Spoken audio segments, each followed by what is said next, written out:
Base sa kumakalat na actual video ng pinakauna sa 6 na offshore patrol vessels ng Philippine Navy na BRP Raja Sulaiman, na nakalutang na ito sa tubig, makikita ang stealthy hull shape and superstructure design nito, na labis na magpapababa ng kanyang radar cross-section, kaya malilimitahan ang kanyang detectability sa mga radar ng mga kaaway. Makikita din ang mga ongoing fit-out sa loob ng barko lalo na sa ilalim ng kanyang helideck, kung saan ilalagay ang mga future containerized mission modules, at ang kapansin-pansin na opening sa likuran o ang tinatawag na aft ng barko, kung saan ito ang magsilbi bilang entrance and exit ng mga containerized mission module, at launch and recovery ng mga rigid hull inflatable boat, kundi dito na rin i-deploy ang future towed array sonar ng barko na ito, sa kanyang mga future anti-submarine operations. Maliban sa dito rin ang deployment ng mga naval mines kung magsasagawa ito ng mine-laying operations, pagdating naman sa mga mine countermeasure operations. Dito rin ang maaring deployment and retrieval ng mga unmanned surface vessel na gagamitin sa mine countermeasures, tulad ng binigay ng Amerika sa ating Philippine Navy na Mantis Devil Ray T-30A, na may mine countermeasures capability. Bagamat sinasabing sa susunod na taon ang schedule na delivery ng BRP Raja Sulaiman, ngunit dahil napakabilis ng construction ng HHI, ano pa at naka-launch na agad ito ngayon sa tubig, di na ito imposible na baka susunod lang din ito agad sa BRP Diego Silang, ang pangalawang barko sa Malvar class, na tinatayang madi-deliver sa bansa sa pagitan ngayong July at September. Hindi na rin nakakagulat kung makikita ang BRP Miguel Malvar, BRP Diego Silang, at BRP Raja Sulaiman, sa gaganaping AFP anniversary ngayong December. Bagamat ito ay mga offshore vessels lamang, ngunit ang acquisition na ito ng Philippine Navy, ay isang malaking planadong hakbang, para sa pag-angat ng kanilang kakayahan hindi lamang sa pisikal na pagpapatrolya, kundi lalo na sa kanyang kakayahan sa paggawa ng sariling mga barko. Merong partial technology transfer na involved sa kontrata, at license to manufacture or license to build gamit ang design ng nasabing offshore patrol vessels, at ownership of the ship's design. Ito ang kinumpirma ng Department of National Defense sa kasunduan nito sa Hyundai Heavy Industries, na ginawa ang launching ceremony ng BRP Raja Sulaiman, ES-20, nitong June 11 sa Hyundai Heavy Industries Shipyard, sa Ulsan, South Korea. Isang crucial step ng Philippine Navy para makamit nila ang kanilang self-reliance defense posture. Bagamat sinasabing partial technology transfer lamang ito, ngunit nakasaad, na involved sa technology transfer ang engineering aspects ng barko, its operations, maintenance and repair, training of equipment and operations training.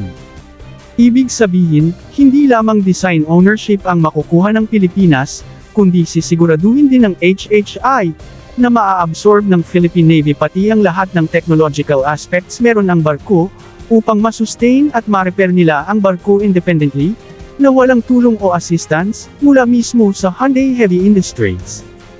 Ang disenyo ng mga barkong ito, na bago sa inventaryo ng Philippine Navy, ay pinagtulungang ginawa ng Hyundai Industries Engineering, at ng ating Philippine Navy engineers, na ang emphasis ay nakafocus sa tinatawag na flexibility and adaptability ng Philippine Navy sa mga gagawing future maritime operations, kaya ang mga barkong ito ay tinatawag ding multi-role response vessels, na ino-incorporate ang mga features na modular mission systems, at integration ng mga specialized boats, lalo na ang mga unmanned surface vessels sa kanyang likuran, at unmanned aerial vehicles o UAV sa kanyang helideck. Bagamat sinasabing ito ay mga patrol boats lamang, pero it can be rapidly reconfigured to address a wide range of maritime security challenges, mula humanitarian assistance to combat operations. Ang collaboration with SH Defense ng Denmark halimbawa para ma-integrate ang kanilang mga containerized mission module cube system, ay nagpapakita sa commitment ng Philippine Navy, na ina-apply nila ang mga innovative solutions, upang ma-enhance ang capability ng kanilang mga barko. Isa ring nakaka-surprise na features ng Raja Sulaiman class, base sa mga available na larawan, ay ang pagkakaroon pala nito ng fitted for but not with, or sabihin na nating allocation, para sa 4 cells, na Vertical Launch Air Defense Missile System, or VLS. Bagamat available ang VLS sa SH Defense Cube System, ngunit kailangang ang container nito ay nakalagay sa itaas na bahagi ng barko, hindi sa kanyang Containerized Mission Module Bay, sa ilalim ng kanyang heli deck. Ang paglagay ng allocation para sa future vertical launch system ng barko, ay nagpapakita, na hindi lang ito manatiling limitado lamang sa patrol mission, kundi isa lang alang din ng Philippine Navy ang pagkakataon, na magiging force multiplier ang mga barkong ito, sa mga medium to high threat environment, o kahit sa mga total armed conflict situation. Bagamat parang for sales lamang ang vertical system na ito, ngunit kung ang ikakabit dito ay mga quad-pack na vertical launch system, then magkakaroon ang mga barkong ito ng at least 16 shots ng missiles para sa kanyang air defense. Hindi pa malinaw kung ang allocation or provision na ito ng for sales vertical launch system ay ipinahabol ba ng Philippine Navy sa huling bahagi ng hull construction dahil wala ito sa original na construction plan, o ang Hyundai Heavy Industries na ang naglagay nito additionally, para pagpa-impress sa Philippine Navy. Kung ano man, ay natutuwa tayo dito, lalo na ang mga enthusiasts, na nagsusubaybay sa AFP modernization program ng Pilipinas. Makikita rin sa video ang Smash 30mm remote control weapon system ng Turkey sa port side ng barko, na kahit di nakikita sa video, ay siguradong meron din ito sa starboard side. Nakuha ng Turkey ang kontrata noong 2022, ang pagsupply ng 12 na Smash 30mm remote control weapon station, bilang secondary guns ng mga offshore patrol vessels ng Philippine Navy.